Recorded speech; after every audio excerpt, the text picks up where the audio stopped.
Good. Asanteni, twende.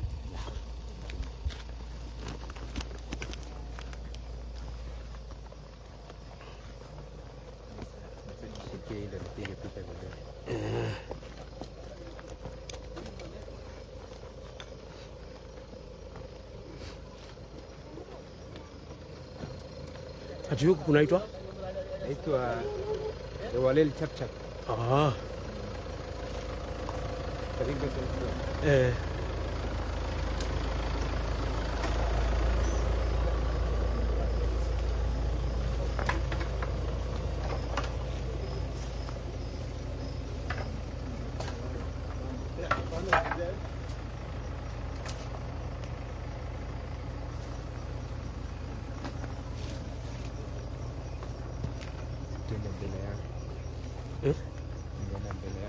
Tutaona njia. Tutaona njia.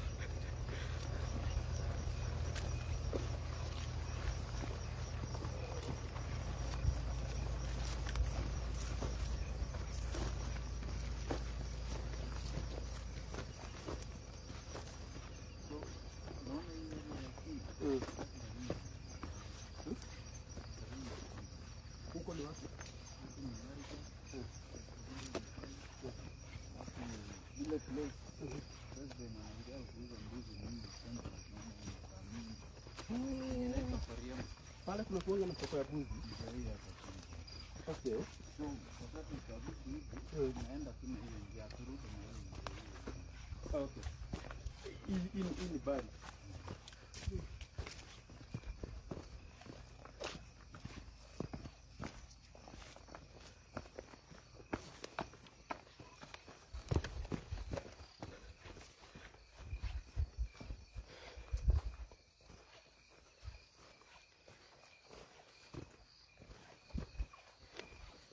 Yes, wewe igira ugashea etiguo.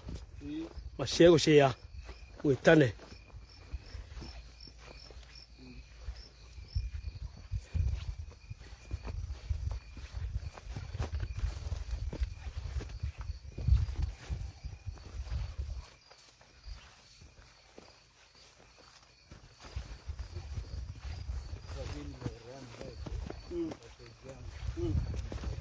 Ah, good.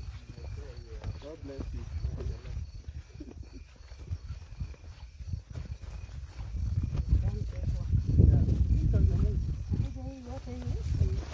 Wewe.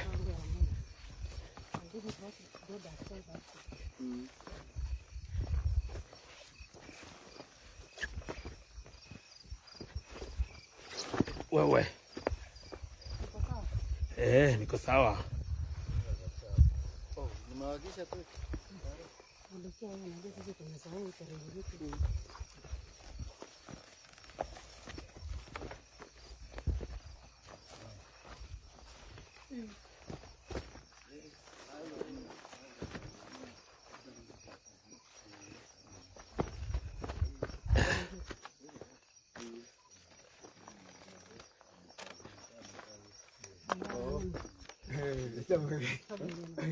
Salama. Karibu.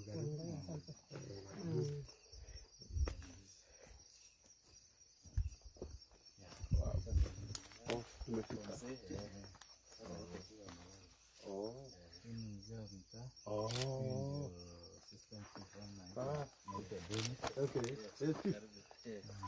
Asante. Alafu yeye anaitwa Meshak. Serious. In fact mimi nilikuwa na launch mambo ya maji hapa, kwa hiyo kanisa tumeiacha hapo. So I was here yesterday. Sasa nilikuwa nikuje nikakuwa engaged, nilikuwa nimekuja na gari ya county. Nilikuwa nitaenda Tenges penye nimetoka. Uko juu. Ngaambia capture photos and then it is him, in fact who ndio mwenye alipiga picha this thing, yes. Oh, wow. Meshak. God bless you. Yeah. Thank you. Kuna wale Meshek. Abednego huyo mwingine alikuwa anaitwa Shadrach. Sasa Meshek ametoa mwenzake kwa moto. Yeye anaitwa Karo. Yes, Karo. Yeye ni immediate neighbor hapa. Okay. Hiyo nyumba ambao tumepita ni kwa babu yake. So alilelewa huko pia daktari hapa. Sasa sisi tumekuja, mimi naitwa Karangu Muraya. Na huyu mwenye ako na kamera naitwa Pastor Paul Mugunyi. Na nimetoka job pale Naivasha. Tulikuwa tumeenda hapo na Kameme FM. Kutangaza tu mambo ya unga. Lakini nikakumbuka nilikuwa nimetumiwa hizi picha na watu wengi. Wakiniomba tu nifike hapa. Nikasema hata kama ni mbali, sababu kusema ukweli ni mbali, nitafika. Na nimefika. Na Mungu ni mwema.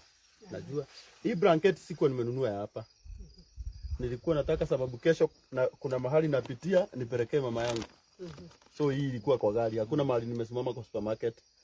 So siwezi pelekea mama yangu na najua si ati nilikuwa nampelekea Juhana na niache mzazi mwingine akilala bila. Lakini sasa mimi nimekuja tu, niko na marafiki wengi na wako hapa. Na nimewaomba watupee pesa tujengee huyu mzee. Na bado wanaendelea kutuma pesa. Na kusema ukweli nimewapea namba yangu. Wakati tumeingia live pale. Na sifanyangi hivyo, sipeanagi namba yangu, lakini kwa leo nikasema huyu ni baba yangu. Tumsaidie tu. Na kwa sababu sitakuwa hapa kila siku. Nataka huyu mzee hata kama hatujamuona kutoka leo aishi maisha mazuri. Asante. Aishi maisha mazuri. Nataka kwanza hata kabla hatujamuona tusunguke hii nyumba watu waione. Watu waone kama ile nyumba walikuwa wameona kwa mitandao ndio tumekuja. Wengine wasifikirie kuna mahali pengine tumewapeleka. Ni ukweli? Wewe ingiza tu unga pale. Hii ndio ile unga nilikuwa nimeenda kutangaza, inaitwa Kapagara. Hii ndio mzuri huko kwetu. Kutoka kwa Raha Premium. Ingiza hapo na wewe wa blanketi. Ingiza hapo. Kabla mzee amke. Umesema amelala? Sasa nataka mwenye anamulika atumulikie. Mheshimiwa, tusunguke hivi tu kidogo watu waone nyumba. Mesha. Yes. Can you help us tusaidie kumulikia huyu? Asipike taa na simu. Ndio as a strength. Okay. Saidia kwa nyuma yake. Sawa. Ni kwenye hivyo? Mulika na huko. Hivyo good. Nataka kwanza waone. Adolem. Ukisikia nikikoroga Kikuyu sana, ujue wa Kikuyu ndio wengi hunifuata. Kabisa. Lakini sisi wote ni wa Mungu, ni wa serikali moja. Asante. Hivyo serikali si unajua serikali yenyewe inatawala siku hizi ni yetu sisi wote. So hii ndio nyumba ambayo tulikuwa tumewekewa na watu wengi. Nataka tu kwanza tuizunguke hata kabla hatujaona huyo mzee. Tuizunguke tu kwanza waione, kujeni. Mwenye anamulika amulike kabisa. Ndio wale nataka uone huko juu. Na huu ndio usiku wa mwisho wa hii nyumba. Amen. Amen. Na Mungu ametenda. Hii ndio usiku wa mwisho. Kutoka leo huyo mzee hata lala hapo tena.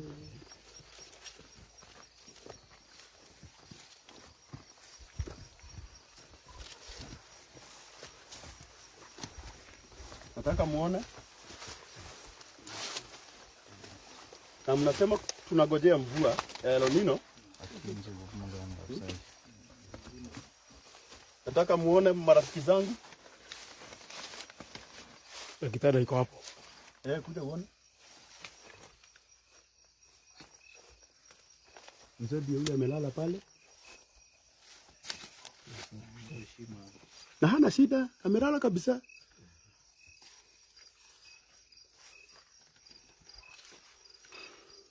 Unajua watu wengine wanasemanga, ukisikia nikisema hivyo, kuna watu wanasemanga ati tunaambianga watu wajifanye wako na shida, ati ndio tuwasaidie. Sasa huyu ni sisi tumeambia alale.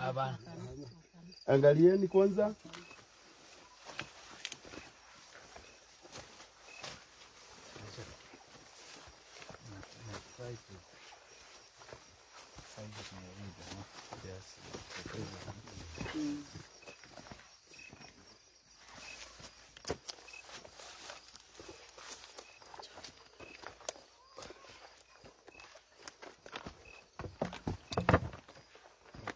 Sasa karibuni.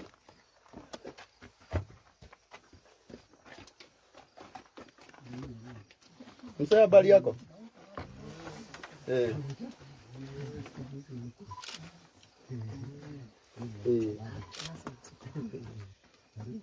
Ndio mnao. Hapa. Tara na basi. Mheshimiwa ne. Unikutoande. Ndio kutorete. Nimemweleza mheshimiwa na wewe ndio mgeni mwenye tumewasiliana naye. Poso ukuje unakuja saidia. Au mwambie kesho tunataka hii nyumba. Ajengewe nyumba nyingine hapa. Elezea yeye nyumba yako. Kalei kuwa. Kale kairane. Muge teun gaitaga. Kale beshe nebo mwisho raini menye koi. Kete kuna. Hebu nifungulie hiyo blanketi. Anauliza. Anauliza mnanijengea ingine. Namwambia ndio. Nimekuja kujengea wewe.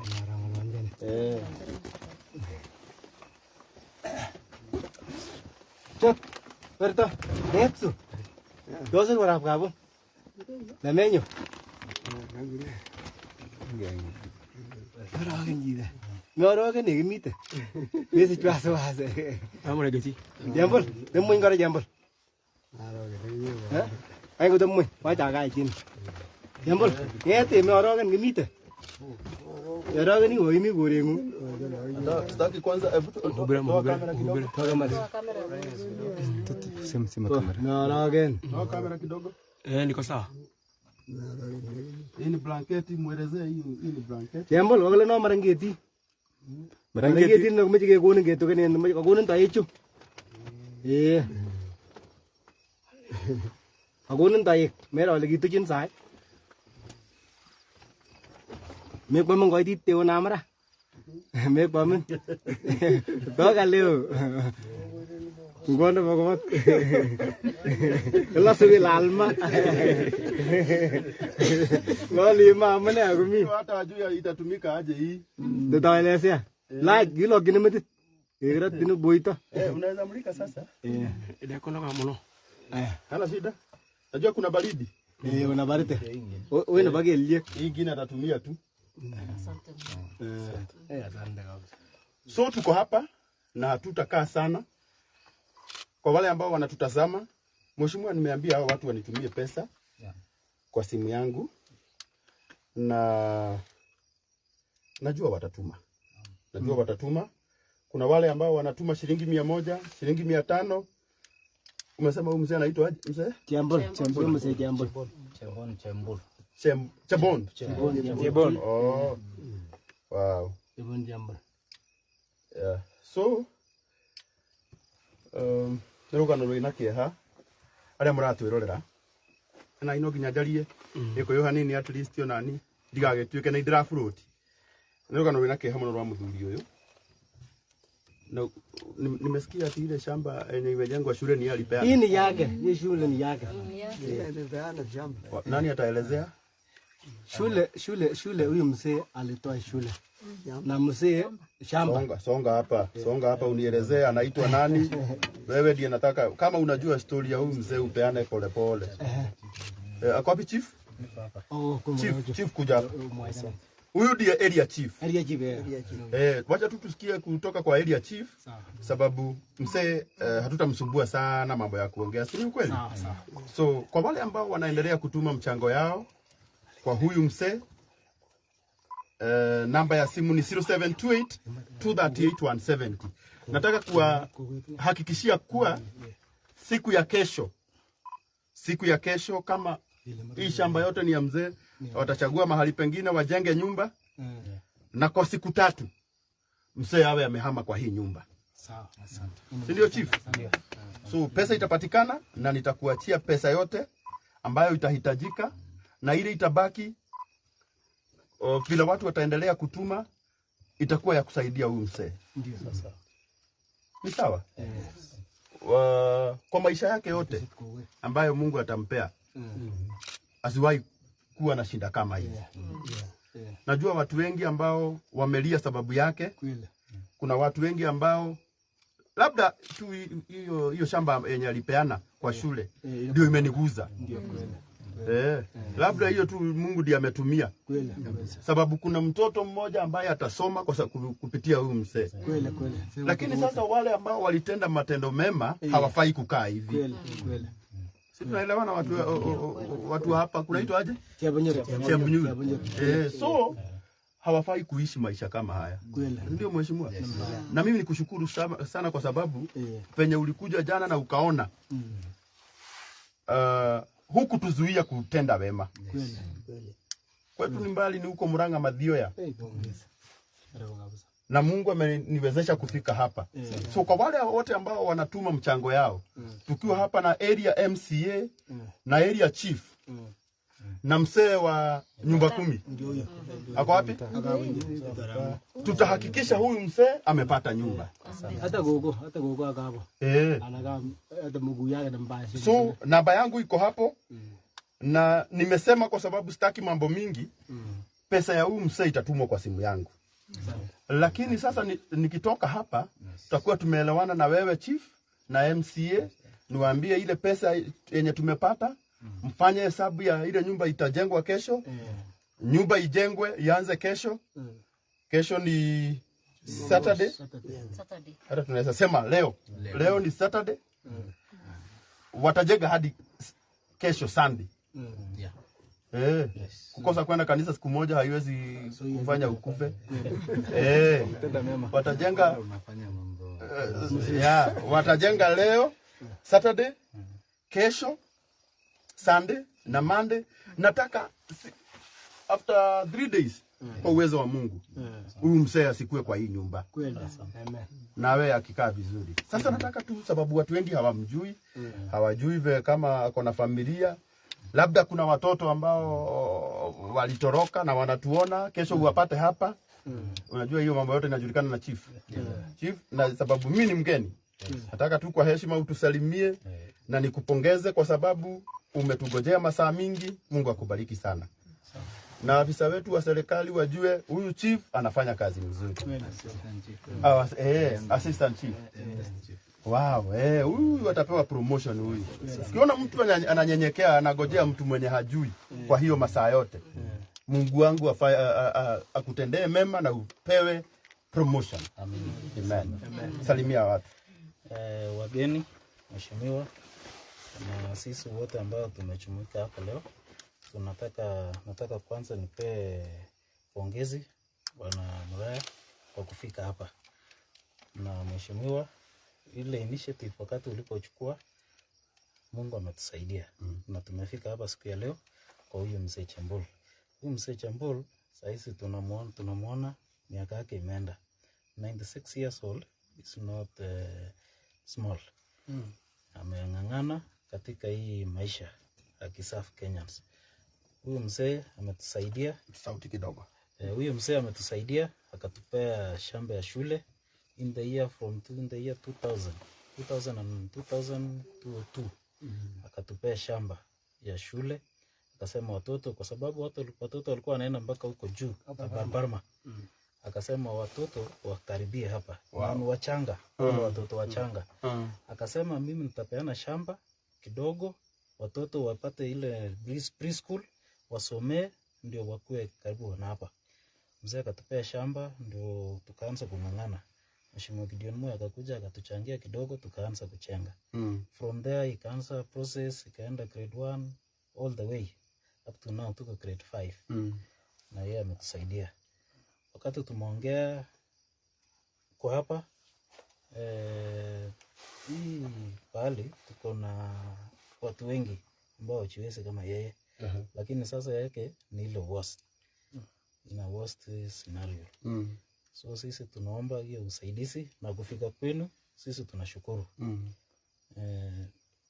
Village elder wangu alikuwa anashughulikia maneno yake, alikuwa anamchungia mambo kidogo, anamsaidia. So wakati mimi nilipoingia, chief alinieleza yuko huyu mzee, tukakuja na chief mpaka hapa, akatuambia watu wanamchunga na vile watoto wake mmoja aliolewa pale Tengesi, pale ulipitia. Tengesi. Nimepitia hapo. Alafu yuko mwingine amko hapa Koriema kwa ndugu yake wengine. Sasa huyu mzee ako na watoto wawili. Pia mke wake ni achiwezi. Mkuu inamuuma yeye. Nani? Bibi ya mzee Chambolo. Bibi yako wapi? Ako hapa tu. Ako hapa. Shamba hapa chini. Hapa tu chini hapa tu. Kwa nyumba nyingine. Nyumba nyingine. Hapa tu. Wanaishi hivyo. Okay, nimeelewa. Ile miaka. So sisi kwa hiyo usaidizi yako tunaona Mungu atasidi na tunakuombea mingi. Usidi kuishi kwa hii miaka, usaidie wengine. Amen. Asante. Wow. Labda maybe kama mheshimiwa wako na jambo kidogo aseme. Okay, asante bwana Chief Dennis. Na kwanza nataka kushukuru Stamraya na mwenzake sema Pastor Paul, Pastor Paul. Asante. Wa kuitikia huo wito. Tuliweza kuwasiliana na Stamraya hivi leo kupitia marafiki ambao wanajuana naye, na nataka nitoe shukrani pia kwa Mheshimiwa Solomon Kuria kutoka Maji Mazuri ambaye yeye ndiye ameniunganisha na huyu mungwana, ndiye amekuja kutusaidia leo. Na nataka nishukuru Mr. Mraya. Nimekusumbua sana tangu asubuhi nikingoja, na nataka nikueleze kwamba utabarikiwa zaidi. Amen. Amen. Mr. Mraya tumewasiliana naye kupitia njia ya simu. Na hata alikuja mpaka akapotea njiani. Tumekuwa tukipiga simu intervals of 20 minutes every now and then. All the way from Nakuru, alienda mpaka Maji Mazuri Makutano, alafu akaingia Ravine, then came all the way to South, and then akaingia Tekes. So mimi nataka niseme tutawafanyia kazi nzuri, and will not disappoint what God has blessed this on one. We will do the best to satisfy what you have to this mzee. Asante. Mwisho ni kushukuru pia marafiki ambao saizi kuna wengine wanaendelea kufanya mchango wao, na ningependa kusema asante kwa group ya Baringo Liberal Minds kiongozwa na Stamorwes. Nataka nikuambie ni shukrani, na tuendelee kufanya mchango juu baada ya ujenzi wa hii nyumba ya mzee Chembulu baada atahitaji usaidizi zaidi ya hiyo. Pia nataka nirudishe shukrani kwa Deputy Speaker wetu Mheshimiwa Mosop, sababu ya kutusaidia hiyo gari yake ya ofisi.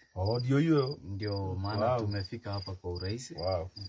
Nataka nisema asante sana, na pia yeye alikuwa ameniguzia moja mbili na akaniunganisha na rafiki yako mmoja ambaye wewe unamjua, na akanieleza kuwa kuna wageni wako njiani. Nikawaeleza mtangoja hata kama ni saa 8 usiku, mtangoja. Na nataka nishukuru wewe kwa hiyo roho. Ulinieleza kwamba nitafika hata kama ni saa ngapi, lazima tumalize hiyo shughuli leo. Stamraya, mimi nataka nikuambia asante. Amen. Na nataka niseme karibu tena. Wakati hiyo kazi itakamilika, tutakukaribisha tena tuje tukupe shukrani zetu kwa njia ya pekee.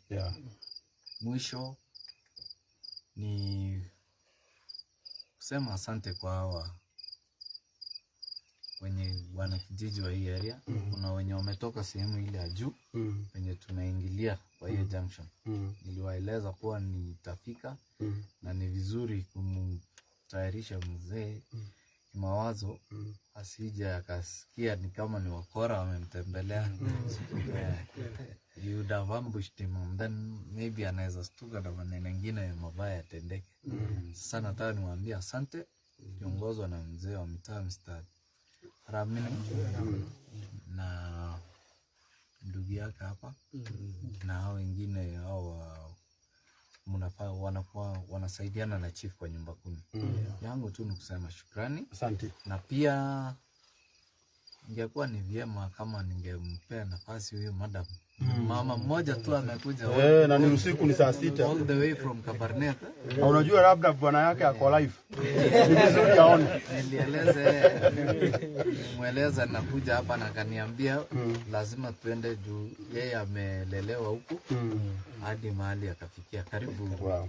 Majina ya Kwa wale ambao wanaendelea kushikilia huyu mzee, namba yangu iko hapo. Wacha tu niite mama. Kitabu tu mama akuja, wacha tu niwaelezee. Namba yangu iko hapo. Kwa wale wanaendelea kutuma, hata kama ni 100, hata kama ni 200, ujue pesa yako itajegea huyu mzee. Na ataishi kwa nyumba mzuri. Ya mama bado inakaa hivi? Hapana, mkitijangia watakuja kama pamoja. Wataishi pamoja tukijega. Ni vile nyumba ilikaa, kwa hivyo hawajakosana. Hawajakosana. Hii nyumba ni wewe nakupenda, unaongea ukweli. Unaitwa nani? Unaongea ukweli yote. Anasema ni vile tu nyumba ni mbaya. Lakini hawajakosana. Nyumba tukijenga vizuri, wataishi pamoja. Asante. Kuja mama tusalimie. Karibia tu hapa kidogo. Asante sana. Kwa majina naitwa Caroline Konga, mimi natoka upande wa Kabarnet, lakini mahali nililelewa na kukua ni upande huu wa hii Kurgeti yote. Huyu mzee mimi ninamjua. Nyanya yangu pia mimi hako hapa tu karibu. Anaitwa Carbon, miaka 93. So tukinikiwa hapa ni kama nyumbani. Ile ningependa kusema ni hii. Kazi ambayo Bwana Muraya amefanya leo ni kazi ya Mungu. Si kila mtu anaweza fanya.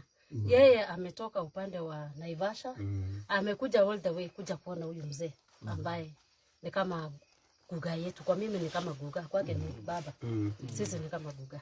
Mimi nataka nikushukuru, wacha Mungu akushindanie na Mungu akusaidie ili uweze kusaidia watu wengine wengi kama hawa. Tukimalizia tunataka kusema asante. Wakati mwingine, wakati nyumba itakwisha, sisi wote tutakuja kusherekea na kurudisha shukrani kwa Mungu. Asante sana. Asante. Kuna mwingine anataka kuongea kitu? Mzee wa mitaa. Village elder. Akuje. Kabla ya mzee wa mitaa, niruhusu tu kidogo nikushukuru pia. Na pia niseme vile jana nilitembea. Kuna mtu anaweza kushikia uongea hapa? Nimesha. Basi already ulipiga picha. Mimi nilipiga picha. Wonderful. Basi kwa majina naitwa Meshak Toroitich. Nilikuwa jana hapa nikapiga picha mzee, baada ya mzee kunieleza mambo ambayo anapitia. Hii nyumba yake karibu inaanguka na mko inamuka. Mzee akaniambia lazima sijui kama anaweza pata msaada. Ongeza volume kidogo. Sijui kama anaweza pata msaada ya kujengewa nyumba angalau niishi mzuri, nisikuwe nalala chini ya kitanda kama nikiovia nyumba inaweza niangukia. Alafu mzee pia akanieleza labda jambo ambalo alijatajwa ni kwamba mzee sababu ya miaka na baridi aliniambia kuna shida ya kifua. So kwa hivyo pia naweza omba wahisani pia wasaidie mzee apate matibabu. Na pia mkewe ambaye ni mgonjwa, miguu yake haiwezi kutembea, so ndio aweze kupata nafuu. So ni hayo, na nataka kuwashukuru tena. Nataka nishukuru mheshimiwa kwa ile step alichukua wakati tulikuwa naye jana, akasema lazima mzee apate. Nikamwambia tufanye kila bidii tuone mzee amesaidika. Pia nataka nishukuru our area assistant chief pamoja pia na chief ambaye hajafika hapa, lakini tulikuwa naye na ako na kila kila jitihada kuona kwamba mzee, na huwa ananiulizia pia wakati nilifika nirudi akaniambia na uliona aje ako aje, ndio nikamweleze kwa ndani zaidi.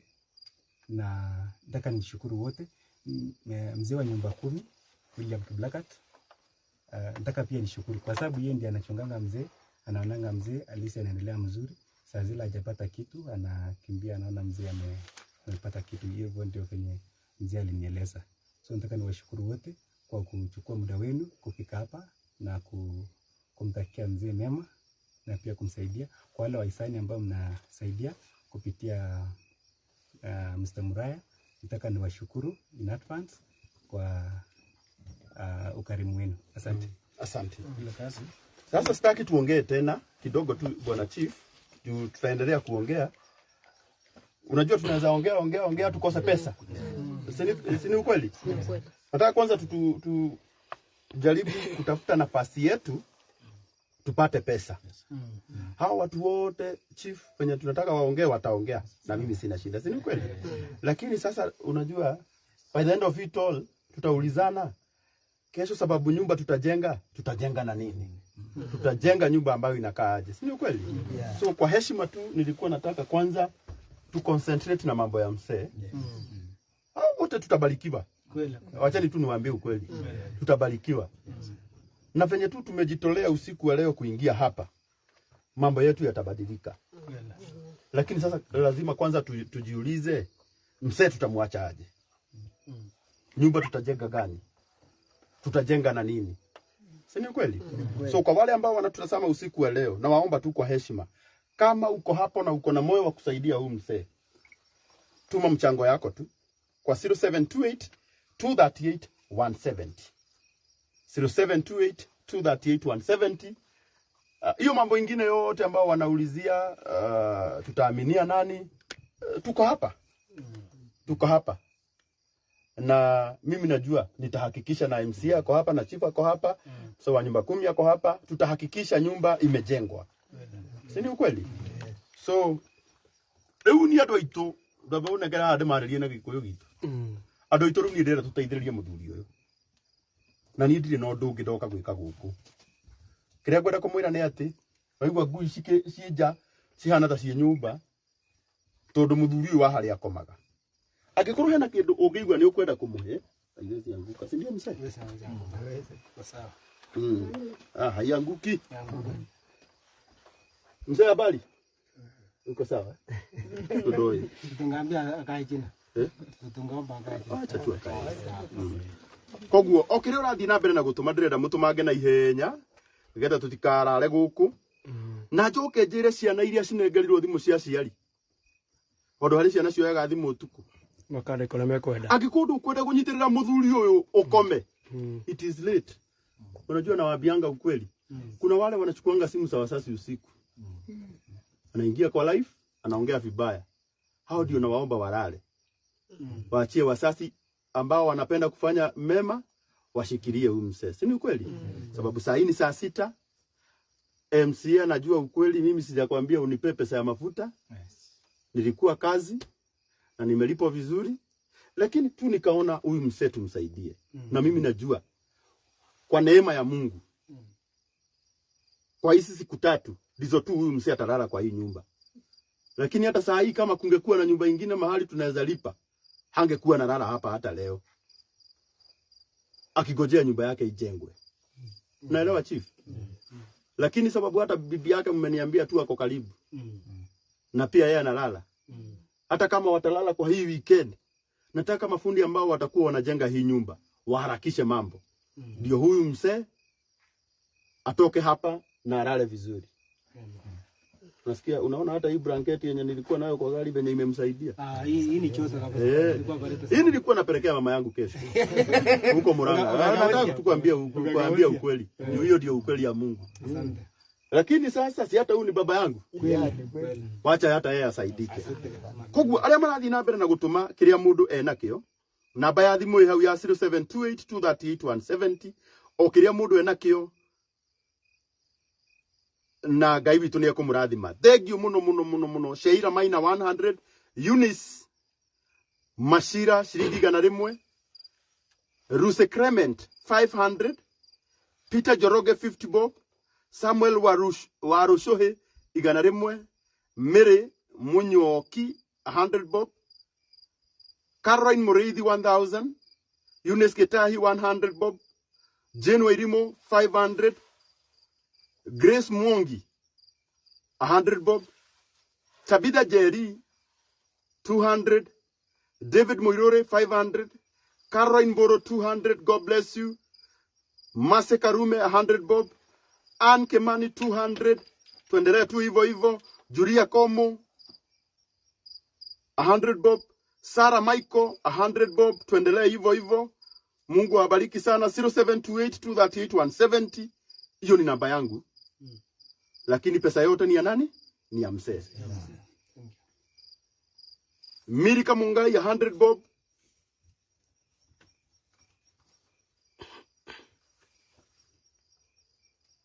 Naomba tu msinipigie saa hii. Wewe tu tuma yenye Mungu amekubariki nayo. 0728238170. Ann Nyambura 200, God bless you.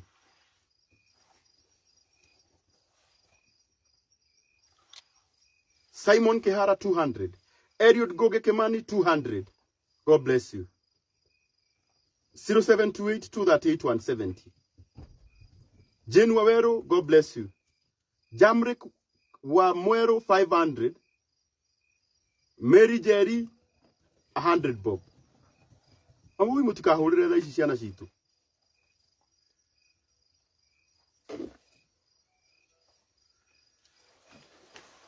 Kende Kuria 200 bob. Shukran haba. 0728238170. Benson Bogua 100 bob. Mheshimiwa Soro ndiye huyu. Na hata pia yeye ametuma. Solomon Kuria. Anakuanga nini kwa bunge yenu? Chairman of finance. Of finance. Akona pesa. 0728238170. Monica Joki 2000. Ryan Jerry 100 bob. Asante sana Soro, umeniunganisha na rafiki yako hapa. Mheshimiwa Ayu. Asante. Na kuna mwana mwingine hapo. Anakujua sana rafiki yangu pia. Tunamuita Solomon Kuria. Solomon Kuria, Tunaitaga bishop. Oh, yeye ni bishop. Assembly. Bishop.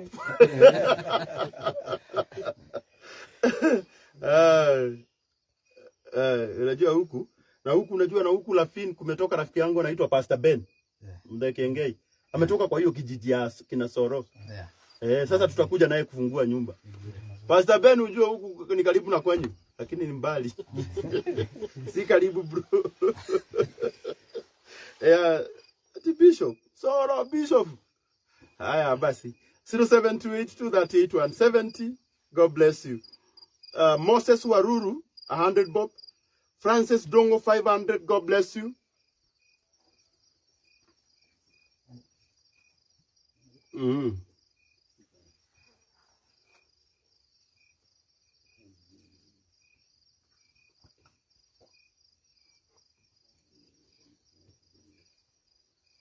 Apostle Jason Wina anasema nitanunua simiti moja. Asante sana, nunua. Chief. Yes. Unaona watu wanashikilia watu ya kijiji yako? Asante. Unafurahia? Sana. Wow. Sisi tunafanyanga hivyo huko kwetu. Unaona huko kwetu Murang'a, huko kwetu Kiambu tunafanyanga hivyo. Tunashikilia mmoja wetu anatoka kwa shida. Hata sisi tunafurahi. Tunasema kwa shida na tutashikilia pia sisi. 0728238170. Hiyo ni namba yako. Alafu ule mutigage comment. Mwage guikia kindu. Ni marute kindu. Ni. Tukuraihu. Na security ya muthe na gaciri. Ngakora kia hudana na idaro. Kora na kau. Security iko sawa, si ndio? Najichunga. Hata kama ni 100, hata kama ni 200, hata kama ni 300. Haiko na yumo tikire idhero. Aya, kazime kidogo. 0728238170.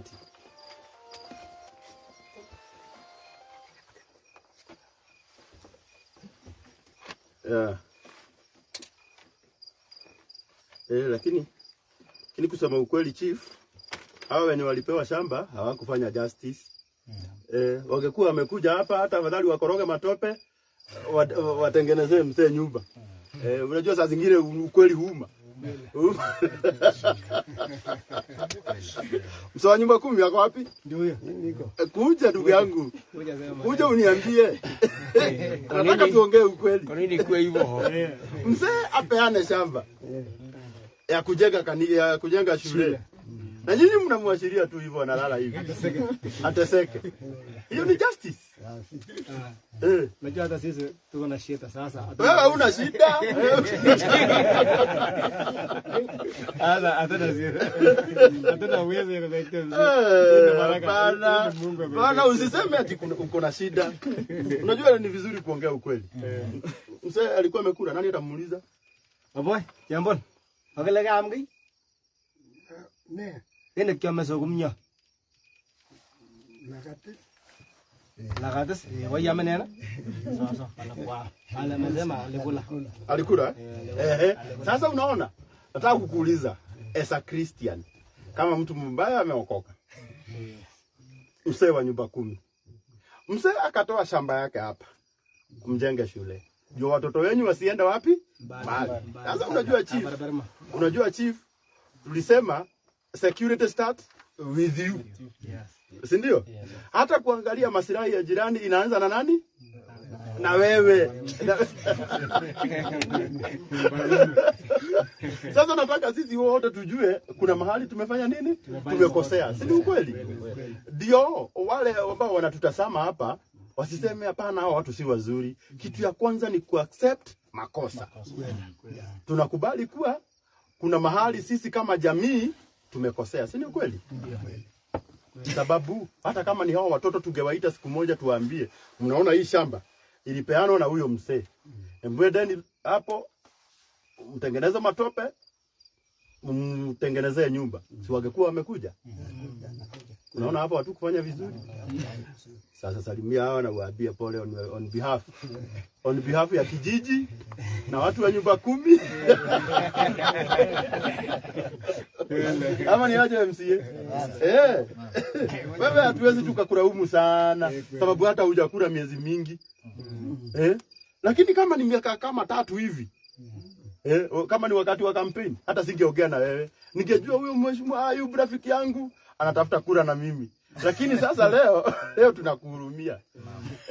Lakini sasa naongea hivyo sababu kuna watu wengi unaona siongei tu sababu ya hapa.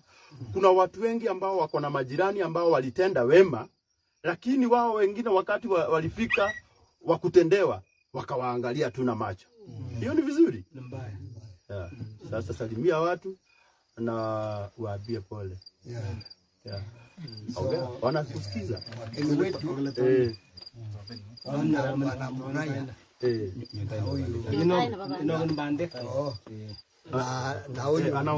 Na huyu basta kusema kweli nashukuru Mwenyezi Mungu kwa sababu kama si Mwenyezi Mungu nyinyi angeeleza hapa kweli, nyinyi angeeleza hapa.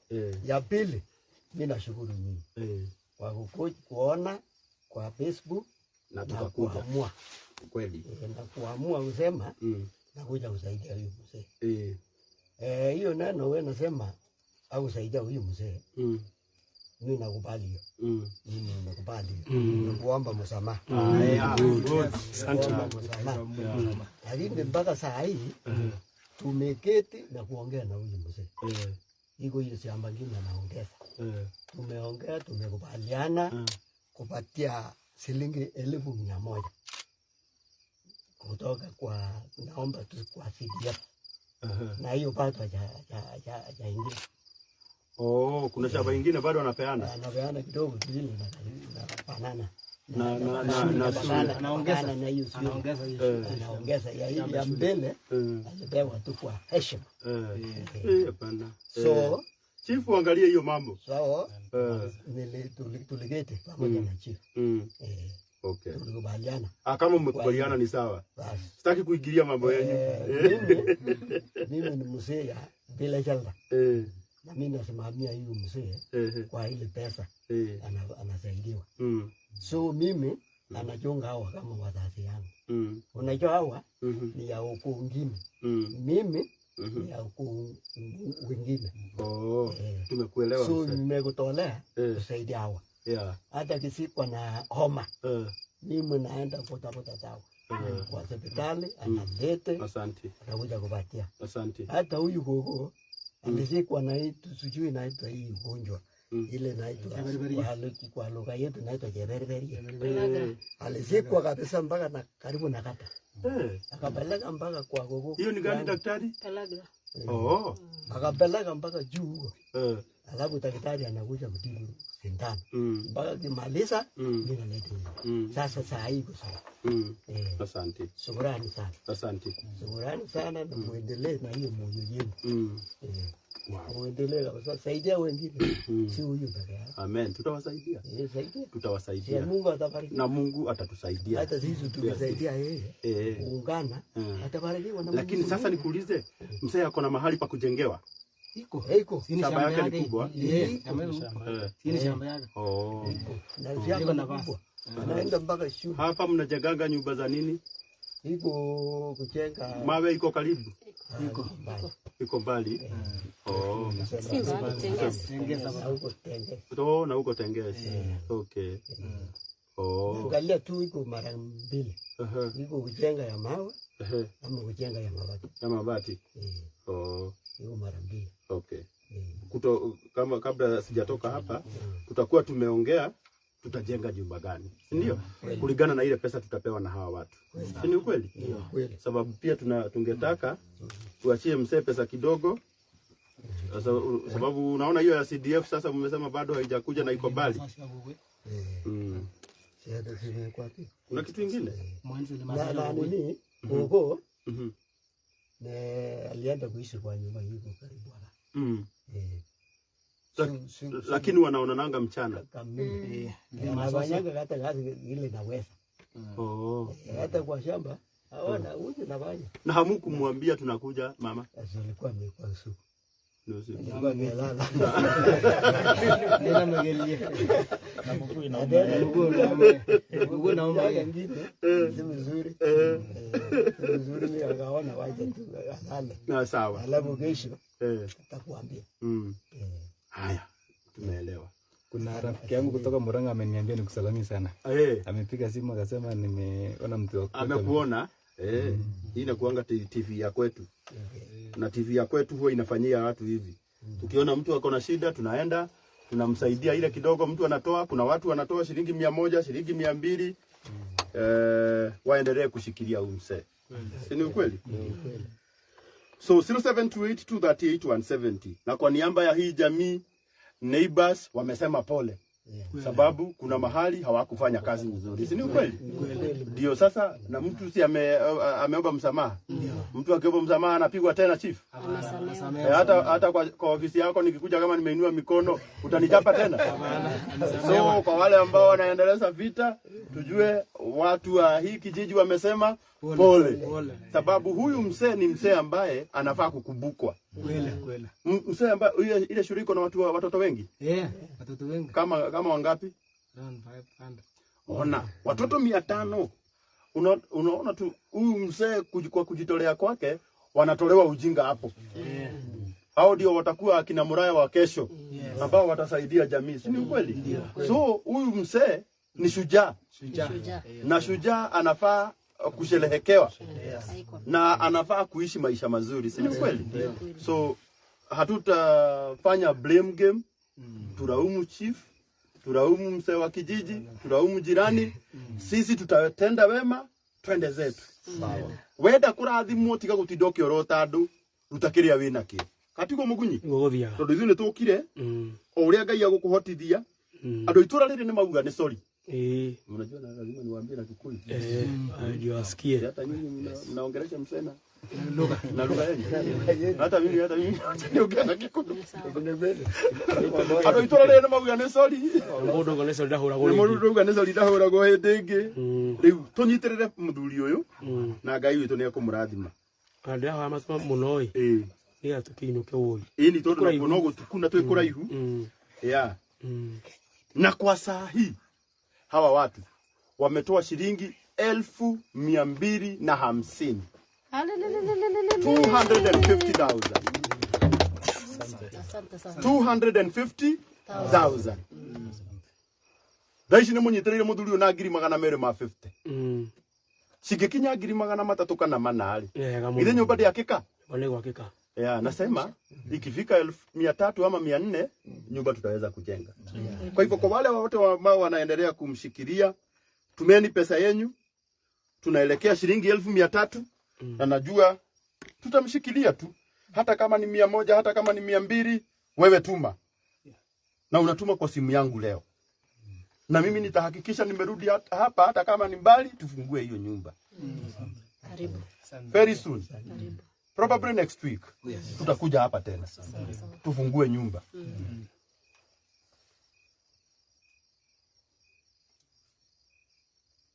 0728 238 170. Okiria mundu ena kiando itu. Umuthi ni turugire mihaka. Na waambia tu leo tumefuka mipaka. Unajua wamezoea kuniona tu huko kwa Kikuyu, huko Murang'a, huko Kiambu. Lakini leo tuko Baringo Central. Tunafanya kazi ya Mungu. Na unajua rais wa pili wa Kenya alitoka alitoka huku. Alitoka huku. Pale ulipita Sacho. Hodi hapo. Wow. Wow. 0728 238 170 okiria mundu ena kio tumai na Ngai witu nekumurathima. 0728 238 170.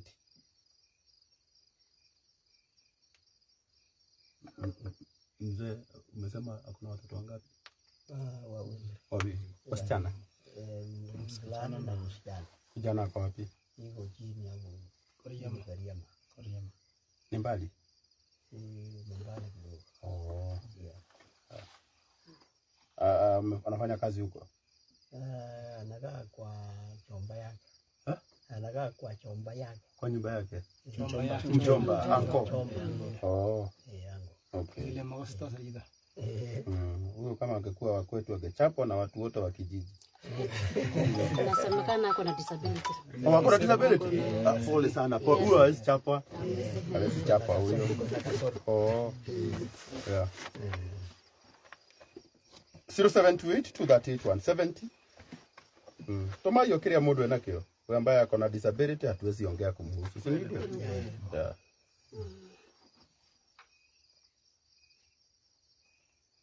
Ogunyi. Mothe kurara ogu. Ruginya goko ri ndi kwene tukurarira. Nguga ni tukuruga kamutu haha. Umakiwe kwita ru haha nangite riko.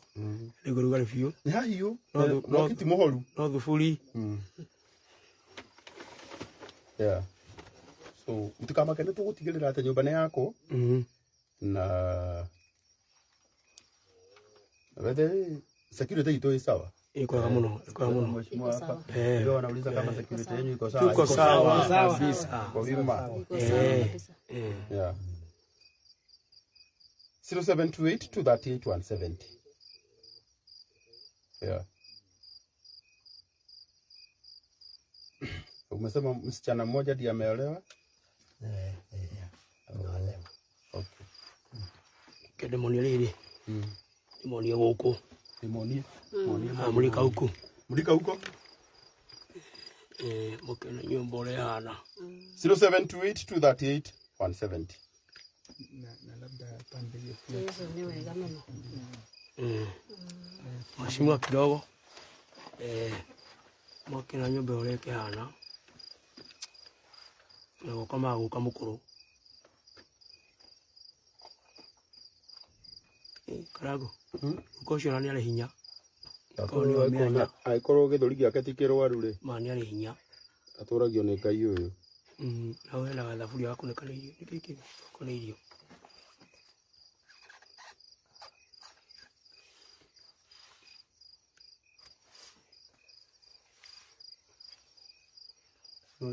Ana ni ana. Akekero ikuna kanira tora kana kanyi ndithugiria. Enyeni. Ni boga. No gabagara twatigera riu. No kabagara. Tigirarira. Nyeni cio. Nyeni ni hari. Takora nyeni cio. Tuyo thaburia riu. Tutira tururu tumanagu. Tigogera igujo ciana na ciathira. Yeah, 0728238170. Tuendelee kushikilia msee. Ego nyindo kama ke. Muhutu no leo ni ukumira. Reke tugwika atia. Naona mzee anajua kukausha mahindi. Ako sawa. Hii ni mbegu. Ni mbegu? Oh, ya kupanda? Hii ni ya kupanda next year, now preparing for next year. Mzee aliniambia mahindi mingi ilikulwa na nyani. Hapa nyani wanakuanga wengi, so ile kidogo alikuwa amelima nyani ilishambulia.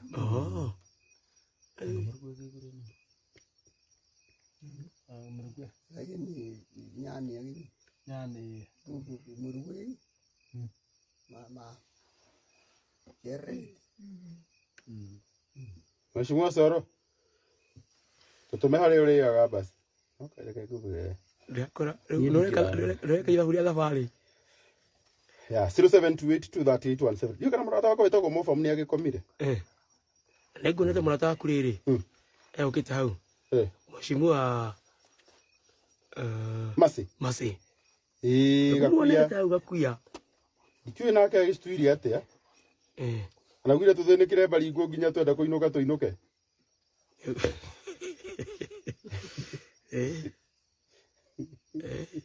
Yeah, 0728238170. Anasema yeye tunaongea Kikuyu sana. We. Tigana na hata hiyo si Kikuyu. Wewe wachana na mimi kidogo. Niongee Kikuyu. Unajua ni usiku. Hata usiku saa hii tunakuanga tumelala. Tukuangira mambo mingi. Unyetekera tu utinirararira. Ngai ni aguka gukurura mwana witu. Mwana ni aweka undu. 238 Yeah. TMC ametuma. Ametuma ngapi? 10,000.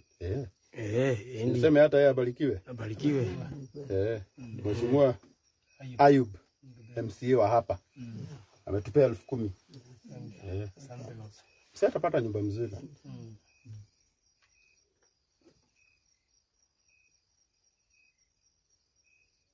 Yeah.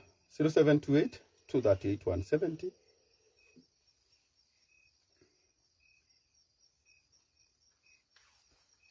Besha igioneka ri. Nyumba na wabia ruciu. Ni unani yabetie. Nyumba ni yabetie. Muthuri uyu ri. Watajengewa kanyumba kazuri. Hapa kuna kuanga na food karibu. Ako. Hata wale wa mkono wako. Ni kutafuta, unajua hasa ni kama charity. Tutafuta fundi wa kulipa. Leta mafundi wa kujitolea. Chenge nyumba haraka haraka. Huyu akai hapa hata watakuwa wanakaa, unajua hata tukiwanunulia kitanda mzuri wao wakilala na bibi yake. Unajua anajikuja hivi sababu yako peke yake. Wewe fanya hesabu kama uko kwako sasa ungekuwa umejikuja hivi. Hata anagojeka juu yako peke yake. Wanawake wanakuanga dawa fulani Mungu aliweka ndani yake ya kiroho. Akisema kwanza kimorotea hapa. Maumivu inaisha. Ananyoroka. Sasa uko naye? Uko na bibi? Ndio ngojeki. Uko na bibi mbili? Huwezi ngojeka. Uko na bibi? When I grew up.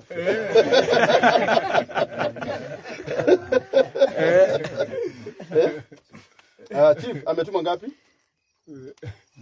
Mungu akubariki chief. Asante. Yeah. 0728238170. Umejaribu bro. Uko na tu? Tu. Nilikuwa tatu na kawacha ngine. Oh, kuna ingine uliacha? Imekuwa mang'aa. Akasema hiyo ni mbaya. Akasema maana ya wazee. Ingekuwa mang'aa unatupa. Oh, utakaa miaka mingi.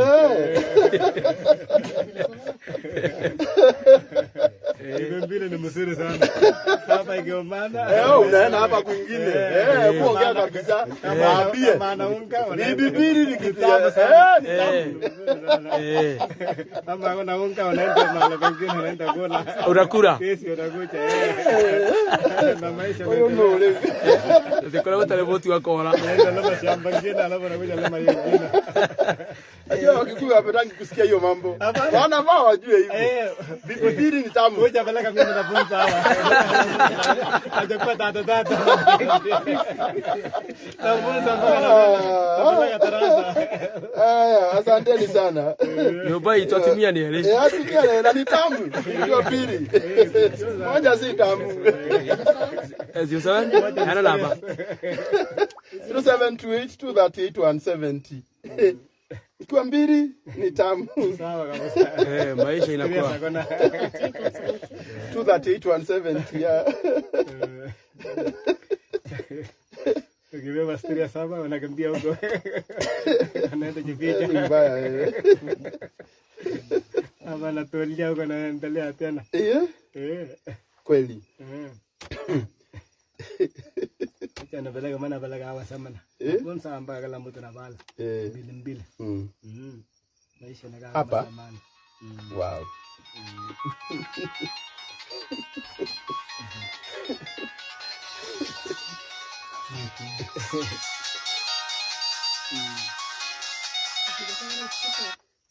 Hello. Kidogo tu. Hiyo bibi nyingine sasa inapiga. Hakuna uga. Hakuna moja. Bili bado ni tamu. Mbili tamu.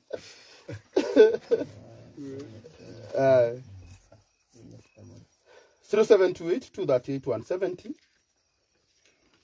Moja si tamu. Lakini ikiwa mbili tamu sana. Hiyo napeleka kwetu.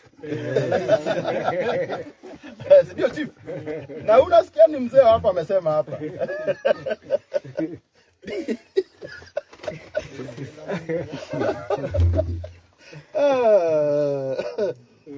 Na mlali na ni saa 7. Hili ni tamu. Sweet kabisa. Hiyo imenibamba hiyo. Nataka hivyo. Si ni mzuri? Unajua unawaambia ukweli. Sare. Naona kupicha.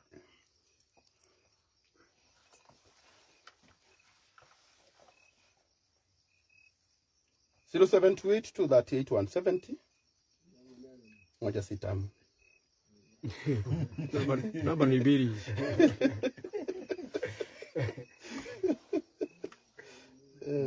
Asante sana Alex.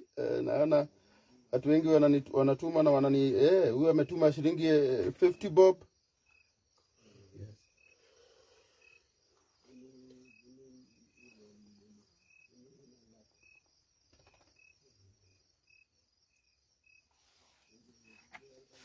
Nimetuma mabati 10 Karangu.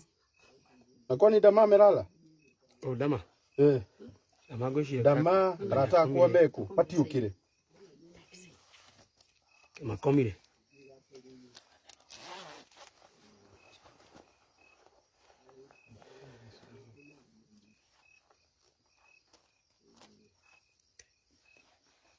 Yeah, 0728238170.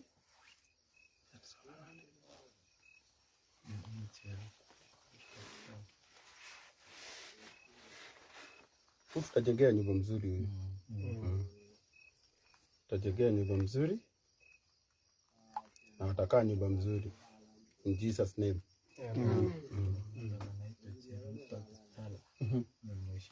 Mheshimiwa. Nasema alituma kabla tufike. Wow, abarikiwe sana. Anaitwa Mheshimiwa nani? Jeruto Kitala. Jeruto. Kitala. God bless you. Yeah.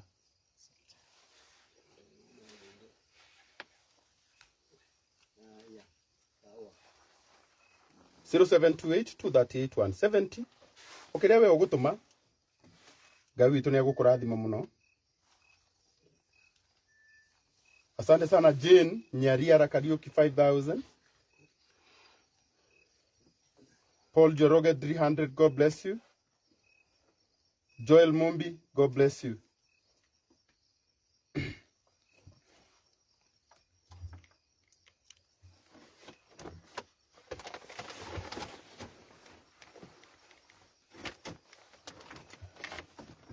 Mudo ni kesha.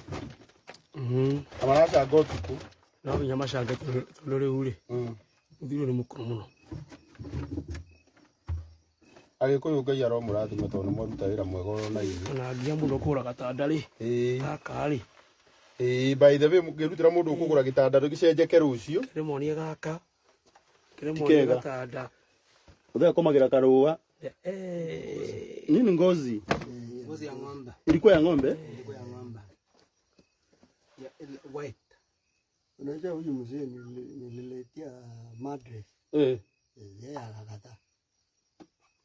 Anapewa gogo. Sababu anapenda yeye. Anapenda gogo. Anasema anaingia na ile inaitwa nini koloni.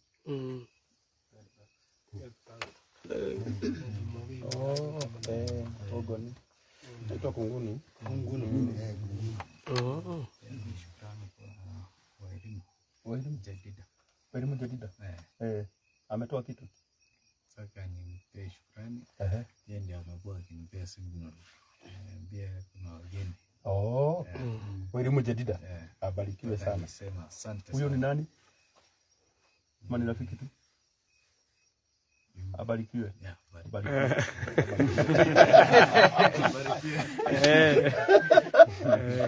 Walimu jadida.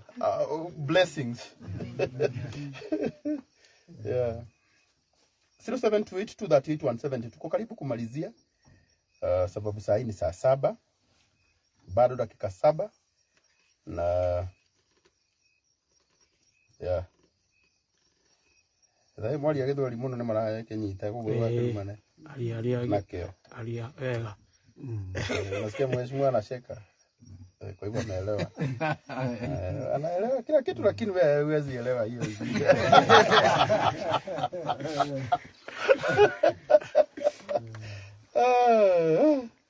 Asanteni sana. Wanauliza kama mwesha ako na mtu. Sasa nyinyi na nyinyi. Mbona mnawafathink? Mheshimiwa. Najua wanaandika na Kikuyu. Hawa ni wajaja. Wamesema wengi ni wazuri. Wakiwa wawili na tamu. Moja si tamu. Wawili ni tamu. Wawili ni tamu.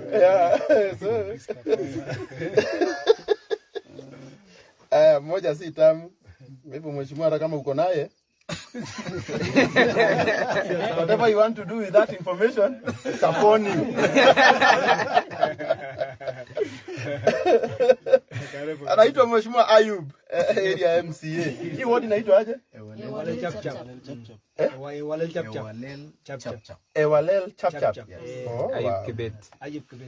Wow. Hiyo ya mwisho sijaelewa. Ewalel chap chap. Chap chap ni haraka haraka. Ni haraka haraka, hiyo najua. Chap chap. Kwa hivyo hata hiyo, sasa hiyo ni ward. Ewalel chap chap. Chap chap. Okay. Nancy Mijire, God bless you.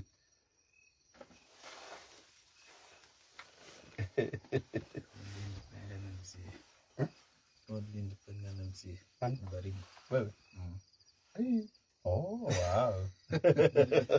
Uliangusha hadi ya UDA? China. Nilikuwa lakini bado niko ndani ya serikali. Kazi wote. Asante.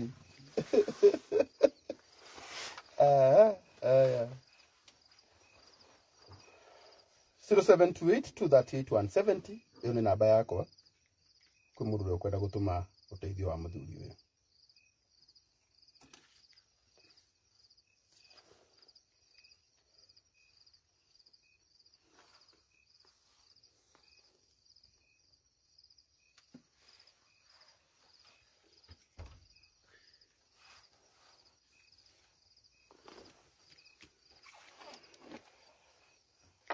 Yeah.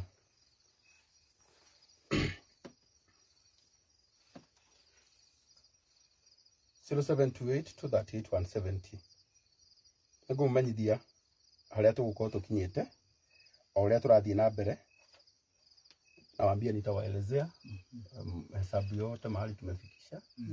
Yeah. 0728 Peter Muraya. Asante sana Agnes Jage, shilingi 1500. Tabitha Kariuki 100 bob. Serena Muhoya 100 bob. Margaret Kairia 100 bob. Gladys Irongo 200. Finesse Derefa 300. Nancy Minjile 10,000. Peter Jenga 100 bob.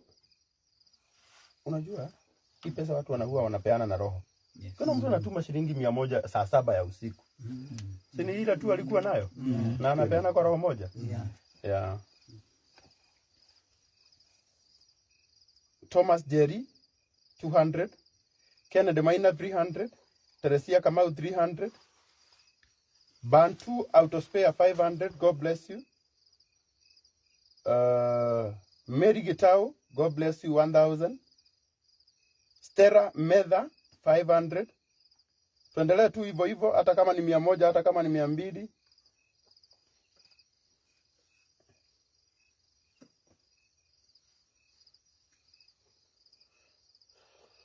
Following life, I'm seeing my able MCA Ayub Kibet representing us well. Good work kiongozi. Asante sana. Anaitwa Silas Kilongon SK. Akona pesa? Mtoka Talai. Akona pesa? Atume.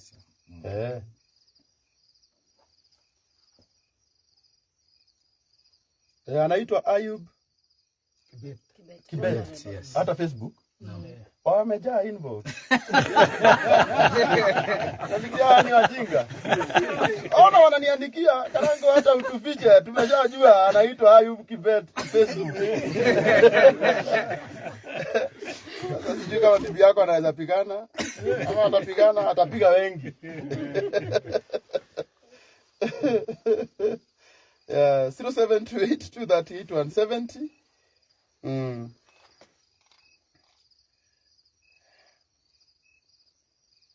Nini amnanga jokes? Nini? Nauliza mheshimiwa nini? Mwani ni usiku. Yeah. Asante sana. Jep Chilchil 100 bob. John Wainaina so moja. Nataka kusoma hiyo majina ya huku. Jep Chilchil ya hapa.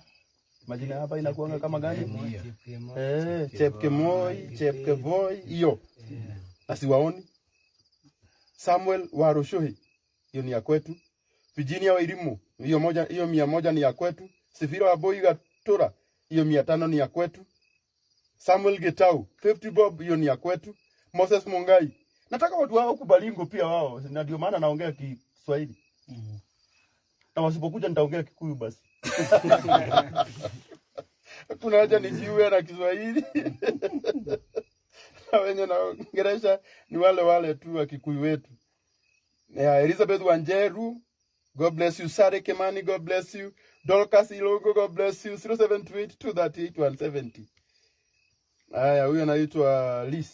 Nasema mimi Karangu usitoke hapo. Nataka chief. Chukua.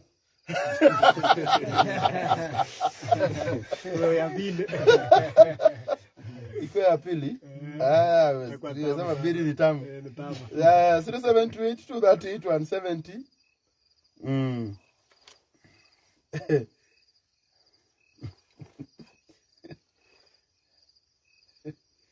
Sasa mnapigania chief.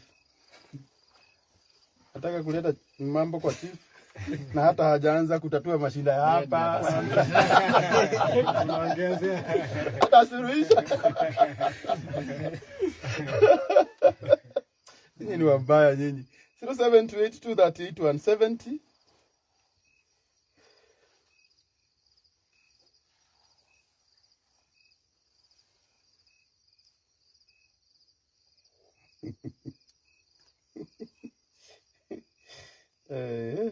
Acha jokes kwanza, tumeni pesa. Saidieni mzee kwanza. Hiyo 100 yako itakuwa ya maana sana. Sababu sasa hivi nataka chief na wale ambao wataamkia kununua mbao, kununua cement.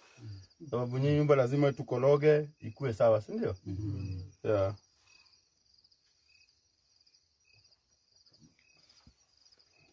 Mtu amesema ametuma 1000. Anaitwa Edwin Kipiegon.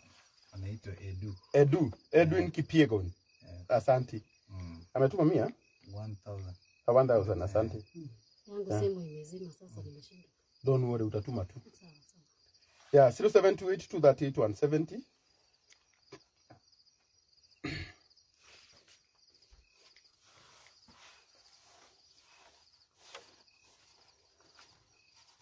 Magweta tunyamu tu urane guonete twiri haha mugunyi ndathituka. Muno je gwa turari yo. Kana guikarite ho. Wega ta wega. 0728238170. Maho ishara citutuma mbeca.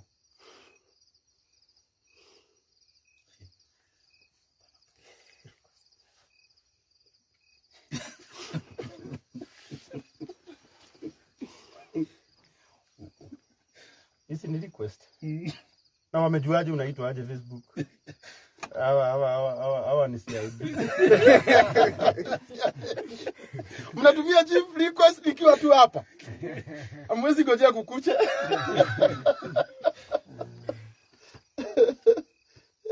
Ayai. Chief uko na pesa? Na shamba na ng'ombe mingi? Usikue tu una pesa. Ameingia tu juzi. Haya. Sasa wewe watakusubua tu.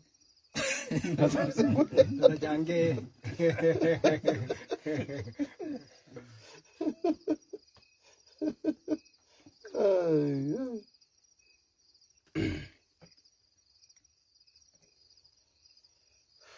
Wow. Nikoratu kana ukirire muno no ngamenya ni kuhuta. Oni. Ana diaria.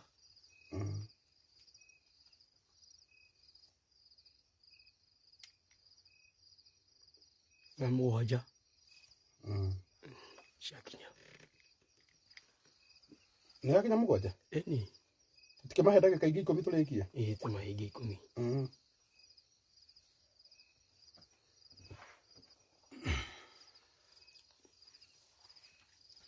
Wewe unasema ati ametuma 20k na mimi sijaiona mahali.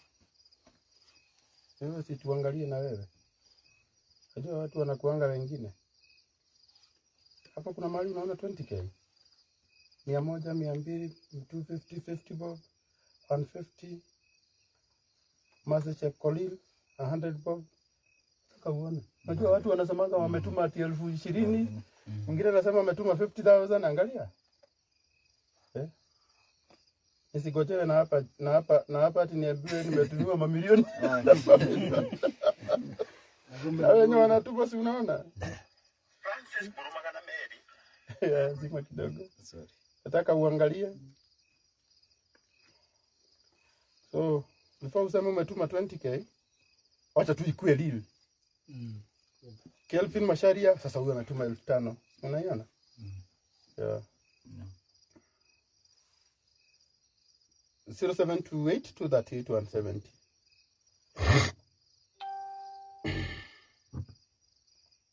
Wakinipigia saa hii kweli. Sini late. Naomi Midhanga 2,000. God bless you. 0728238170. Yeah.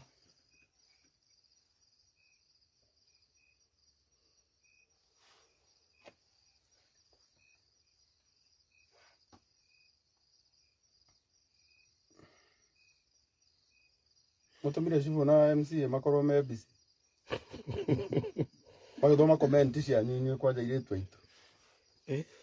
Airetu itu niki. Uigana na kinuthi ucio komete hau next hariwe. Tigana shivu na mutumire waku. Nawaambia Alidhike na huyo Kennedy amelala hapo karibu na yeye.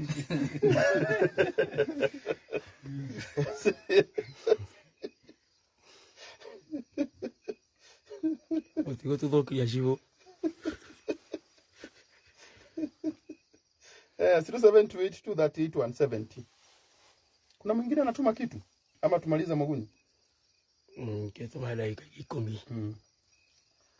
Pili ni tamu. Pili.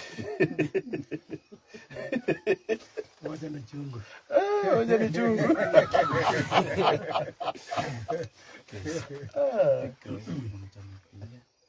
Sasa unajua speaker wetu wa Baringo County Assembly amenielezea bado kupitia Mheshimiwa Solo matuma 5,000. Mheshimiwa, asanti.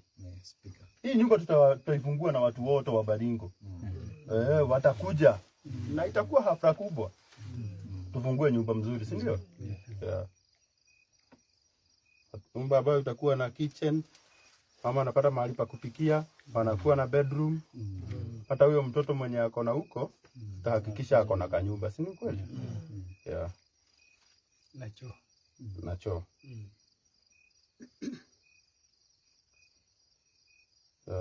Tutajengea hata hako huyo disabled huyo. Akuwe na room yake, si ndio? 0728238170.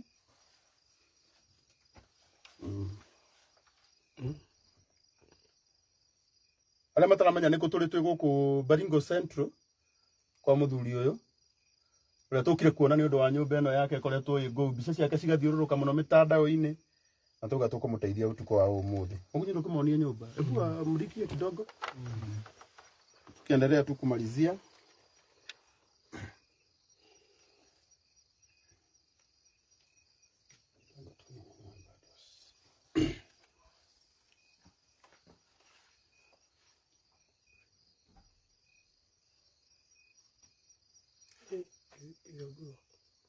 Sikara muno hau.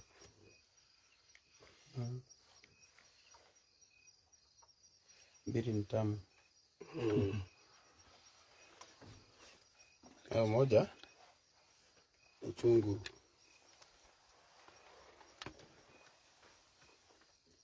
Mothe ni kuna tuko. Unaita? Ni akagia tuko twa gutha mwaki. Kia kuni akuta.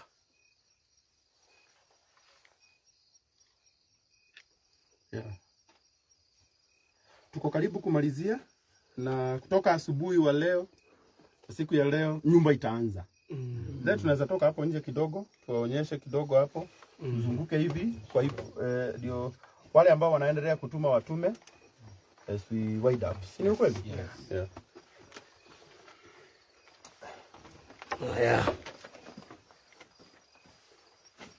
Hii ndio millet. Hii ni soga. Soga. Leto musunga. Alafu hii inashakiwa hii. Okay. Ile jenga yake hii. Balizeni. Hiyo mboga yake hiyo.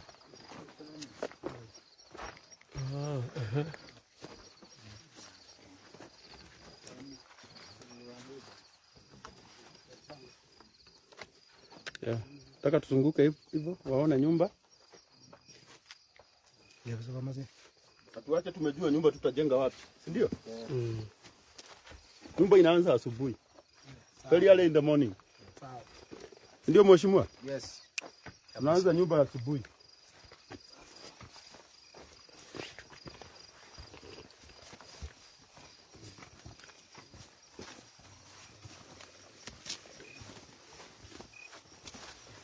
Unaona hali kitanda kile. Unaona penye kitanda iko.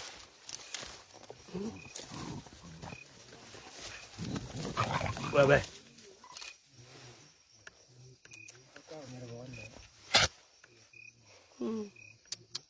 Sasa unaona pili nyumba imeanza kutenga mtoto kwa. Hata inaweza bomoka.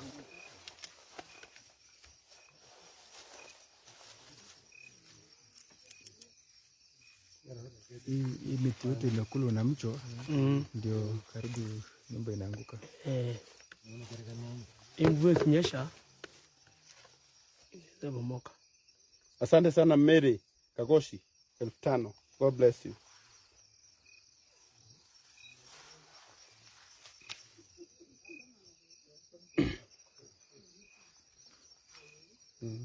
Tuonyeshe hapa. Wide up.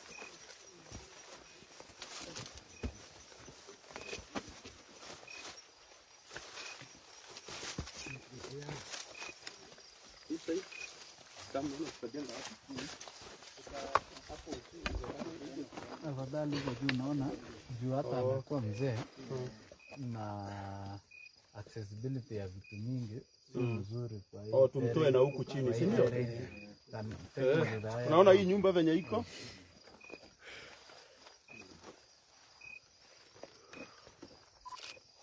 Nafikiri pia kabla ichengwe, unajua mzee atasema hapa ndio naona mzuri. So unajua asubuhi sababu mtakuwa mtachagua mahali pazuri, si ndio? Na food pia na yeye atufanyie quotation. Huku mbao zinakuanga na bei kali. Mbao zitapatikana. Lazima tujenge nyumba mzuri. Ndio hata huyo mtoto mwenye anaishi kwa wenyewe apate mahali pa kuishi, si ndio?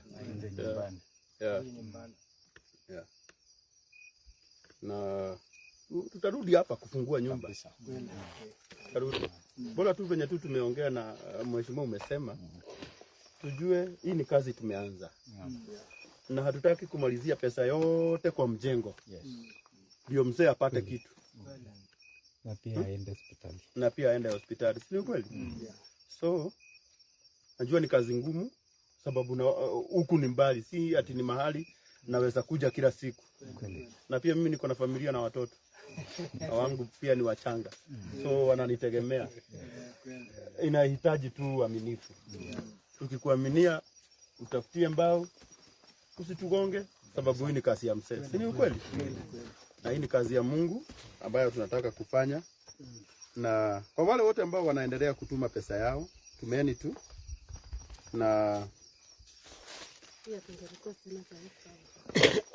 NHIF.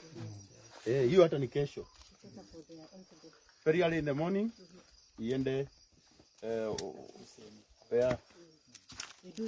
hiyo hata ni kazi ya MCA. Hiyo itanisaidia kurahisisha Si ni ukweli? Asante sana daktari. Unajua wakipata na hata bibi apate. Lakini si ni moja.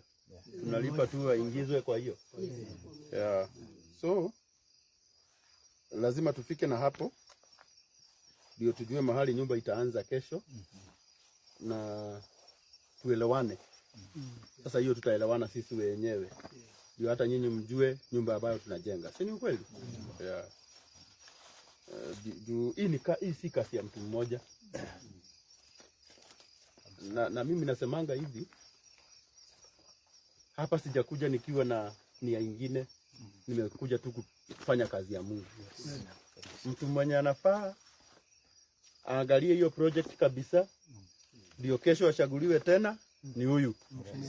Isn't it? Ndio. Na anafanya kazi mzuri. Na mimi tutamwaminia, ndio akituangusha mimi sasa nitaambia watu wote na dunia mzima. Nilipatana na rafiki yangu anajiita Ayub. Na sio yule wa Biblia. Hapana, wewe ni kusema tu. Mmefikisha wapi? Kazi inaendelea vizuri. Naye chief ako hapa. Huyu ndiye anakuanga kwa the office of the president.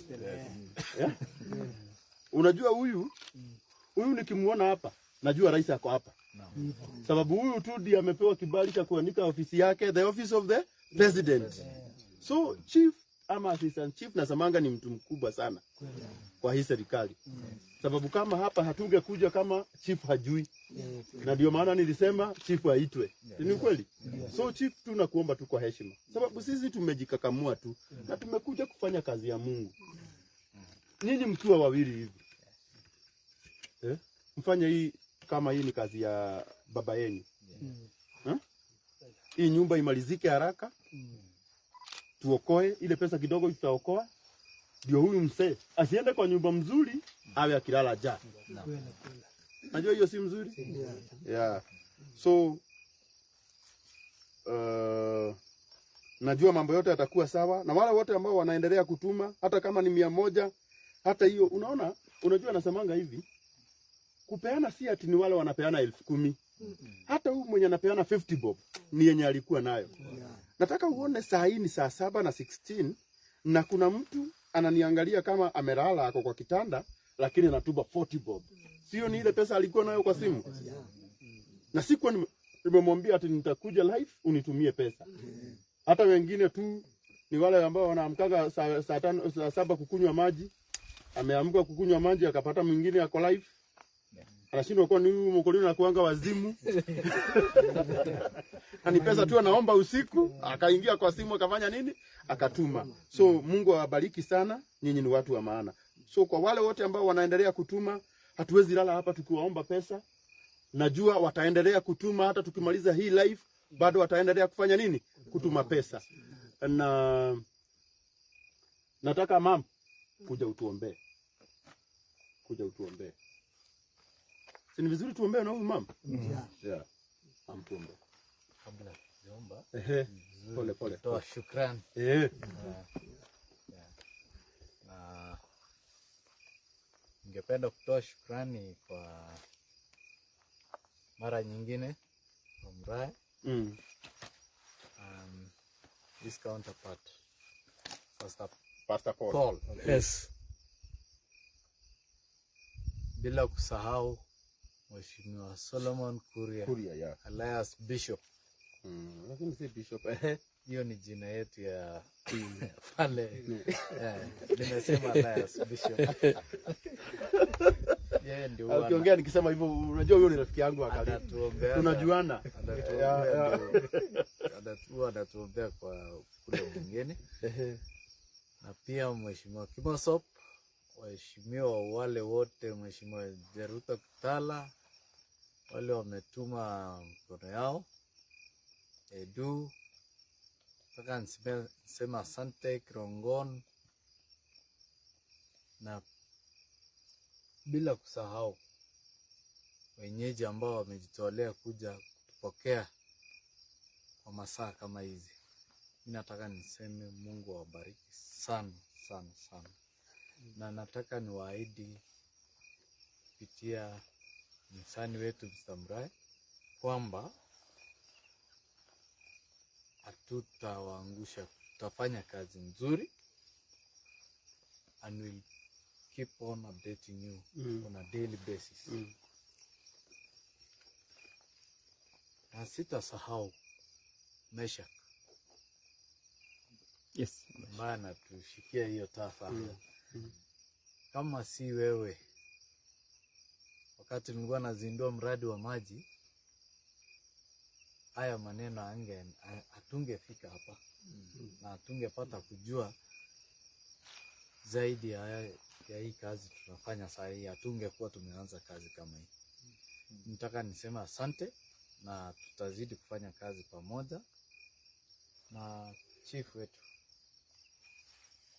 Nataka nikushukuru our elder. Nataka niseme asante pia. Nataka niseme asante. Niliwaita usiku kama umeenda kwa nyumba zenu na mtakubali kuja kutupokea. Bila kusahau naona kina mama wamewasili. Huyu ni mama jirani. Mama jirani. Nasema asante pia.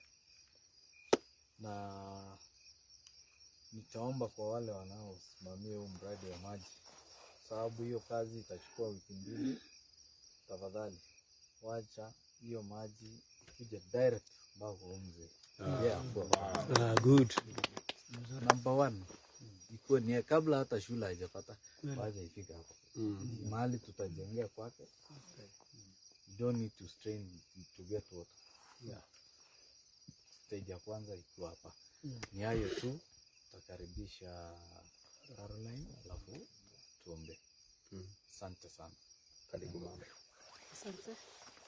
Pia nataka nishukuru kwa wale wote mmekuja. Hii jambo imekuja kwa wakati wake na kwa wakati wa Mungu.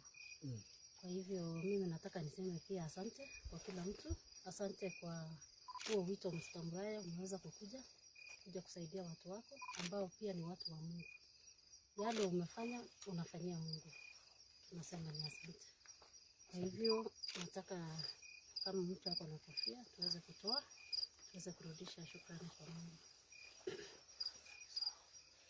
Bila kusahau waheshimiwa wenzangu, najua kuna wale kazi ni mingi kule nje kwa kila wadi, na najua kesho huo mchango utaendelea, and through Solo and our welfare chairperson Mrs. Cheruto will assist us in that. Wamenieleza kuwa they will keep on mobilizing more funds through our friends and through other leaders, and they will be sent to your number directly. Tutahakikisha nayo nyumba imemalizika. Asante sana. Asante. Proceed. Tuombe. Mungu Baba, Mungu Mwana, Mungu Roho Mtakatifu, tunakuja mbele ya miguu yako Bwana. Tunataka kukurudishia shukrani wakati huu Mungu. Tumekuja kwa sababu ya huyu mzee Chembul. Mungu, tunataka kurudisha shukrani kwa maisha ambayo umepea huyu mzee. Asante kwa yale yote umeweza kututendea leo. Asante kwa kuweza kuguza huyu Kiptoo akaweka kwa social media, na kila mtu ambaye ameona ameweza kutoa kwa sababu ya huyu mzee. Mungu, tunasema hii yote ni kwa mipango yako. Wakati wake ulikuwa umefika, na ndio maana sisi wote tumekuja kukusanyika kuweza kumsaidia huyu mzee na kuweza kukushukuru kwa ile maisha umeweza kumpea. Mungu Baba, tunakushukurudishia shukrani pia kwa hawa wageni ambao wameweza kukuja. Tumewaleta mpaka wamefika umbali huu. Hapa mahali wako ni mahali mbali kabisa, lakini Mungu tunasema asante kwa huo jani masi umeweza kuwapatia mpaka wameweza kufika huko. Mungu Baba, tunataka kukushukuru hata kwa viongozi wetu ambao wako Baringo wote, kuanzia Governor Kiptis na pamoja na speaker na hao wengine wote mpaka ma MCA ambao wamekuja kukusanyika kwa hii kazi ya mzee Chembul. Mungu Baba, ninasema kwa kila mtu, hata kwa wale wote wananchi wote wameweza kutoa mali yao, wameweza kutoa simiti, wameweza kutoa mabati, watakaotoa miti. Mungu Baba, uweze kuwaongezea mingi na mingi na mingi ili waweze kuendelea kusaidia hata na wengine wengi. Mungu, tunataka kurudishia shukrani kwa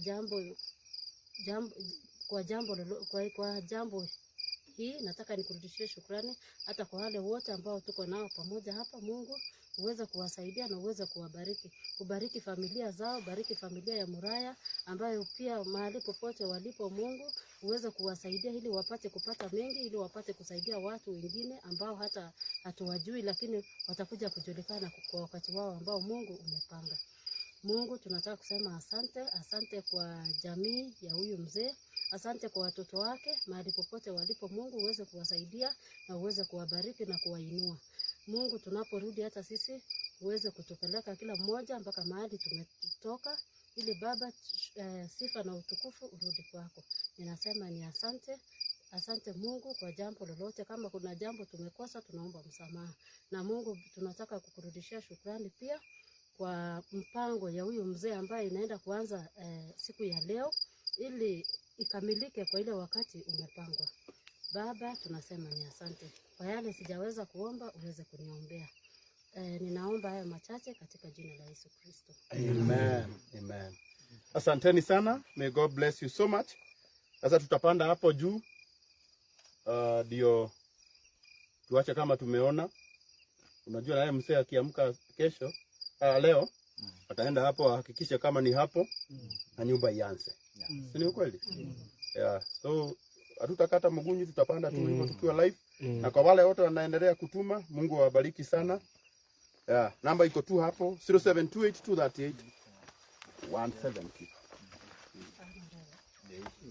Nje. Kuja kunika.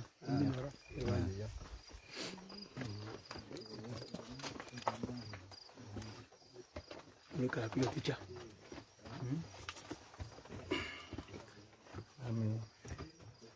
enda pande ile. Ndio mzee aonekane.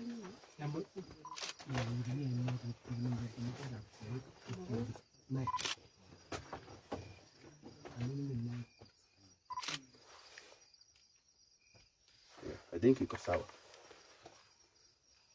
Hata kama haiko sawa, tumepiga hasi. Hata hiyo utanitumia. Good. Inakuanga mzuri. Tupiga moja. Ndio tupige na wewe.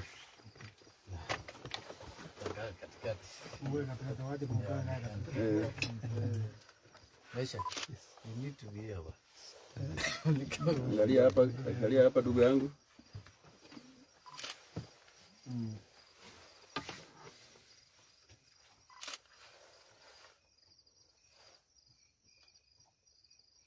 Good.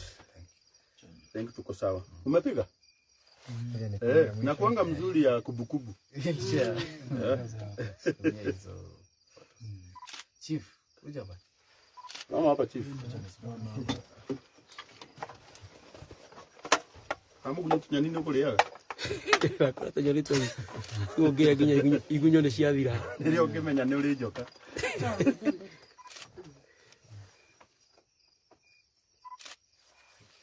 Thank you.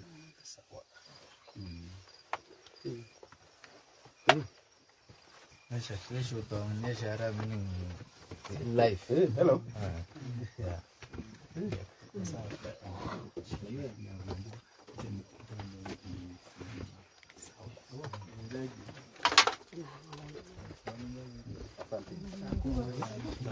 Asante.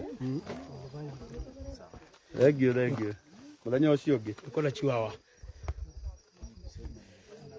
chiwawa. Asante.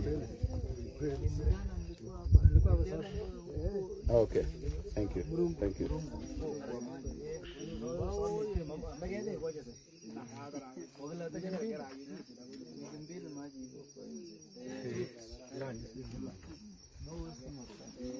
Itafika? Hapa maji iko natoa na. Kwa hivyo tukifungua nyumba maji itakuwa? Maji ni mingi sana. Asante.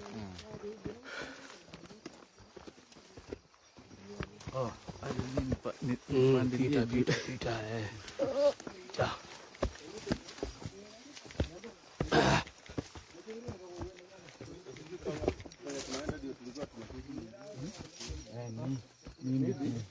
Ni darasa iko hapa. Don't tell me you are going the wrong direction. No. Tunataka kuona bali imeacha hiyo Nyumba?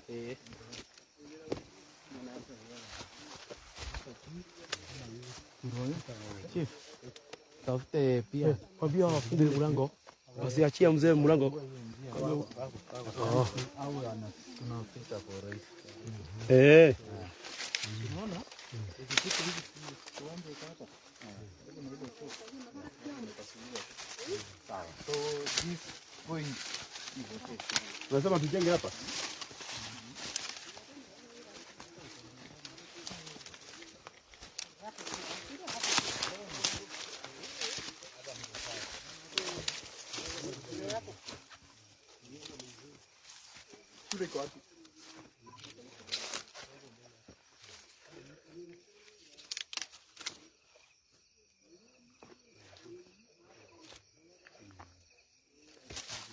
I think hapo ni sawa.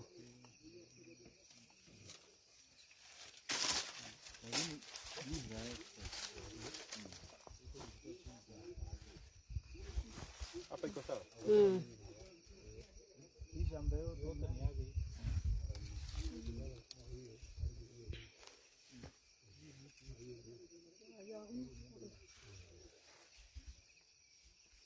Sio mmesema tujenge hapa?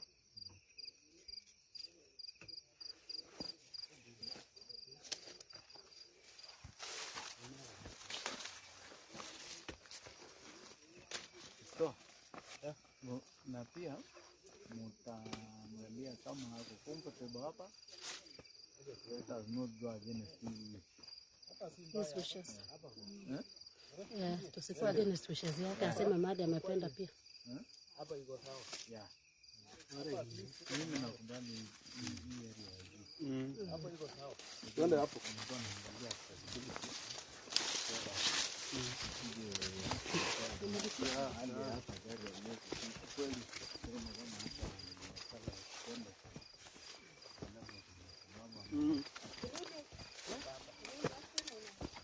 Hapo kuko sawa. Hapa iko sawa. Iko mama hapa.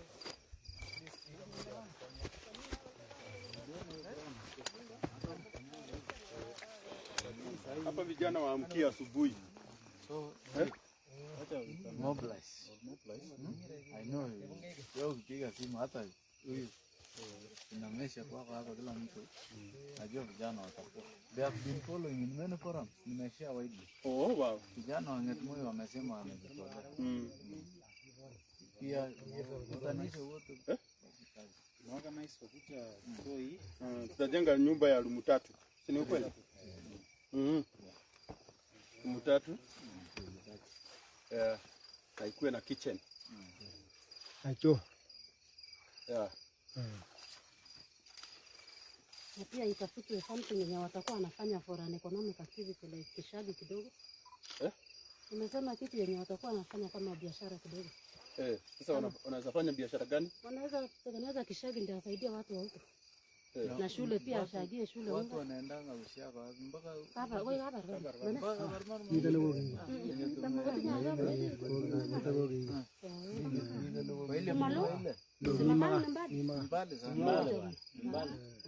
Kwa sababu sasa hatuna pesa mingi, kwanza tufikirie venye tutawapea nyumba. Ndio. Usichanganye kufanya moja na hiyo maneno ya hospitali. Na malize na tujue msee at his age bado hawezi fanya kazi.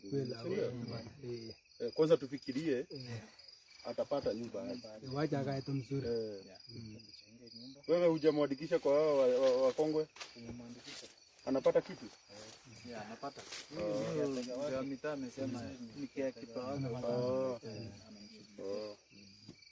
Na pia mama tukamwandikisha juzi. Ile government roll out. Okay. Najua serikali yetu inaangalia wao wasee sana. Ukiona huyu ako na hii kabuti ujue amenunua hiyo pesa. Asanteni sana. So Hapa ni pale tutaweka nyumba. Stable ground. So tumeelewana nyumba ijengwe hapa. Good. Najua sasa kama tunajenga hapa. Mzee, tunaendanga kanisa? Unaendanga? Unapenda Mungu? Omba na lugha yenu. Mwambie Mungu hapa tunataka pawe na nyumba. Mulika huyu mzee anaomba na lugha yake. Wachana Kiswahili. Agala saa mgote. Mgote. Omba na hiyo lugha. Mwala kete kaita kuwe. Jambo chingani tamkwanda riba tu yone tedi. Amen. Chapter el kwanda kamu kainde nyane migi tsengo tedi. Kimite taitab keli ta tingin bauni achama wi kungoi amu keya wi nemie kamu kainde nyane kuba musini. Kongoi amu tai chugendo une na kile tunen ako kakwany jame meche kutoret kukae eng yosinda nyin kamu kainde. Ara kongoi iberur akiberur asukubui koyai boisionik alak kotoret biik alak kamu kainde nyo. Komo eng nyeni kityo kaptayat kwanda. Kongoi akot akobo MCA, kongoi akobo asistanchi nekitinye tugul eng saini ak chi tugul nekanyo kotinye maket nemeche ketoret mzee. Kongoi akot biikab nganasani chekimi yu nguni kaptayat. Berurech tugul kamuktaindenyo. Akoi andeni taing'ung kamuktaindenyo boisionik kosulda kou makeng'ung kamuktaindenyo. Ako kiyoni kele isuldoi kou ye kakeeme kouni Cheptalel kwanda. Nguwektoke bichu ndochin akile tunen okoityi tugul kaitanyin eng chametabgei. Akot achek kamuktaindenyo mekebe ketokchigei ruondo mokonech akiribech akoi karon keng'etyo eng chametabgei. Akot ichek kaba kuruyo irib ong'etyo eng chametabgei. Ketuyechi boiboiyet karon kakoech. Choto ng'ering kamwaktat yai kou makeng'ung koboto kongoi eng kainetab Kiptaat Jeiso. Amen. Amen. Thank you. Amen.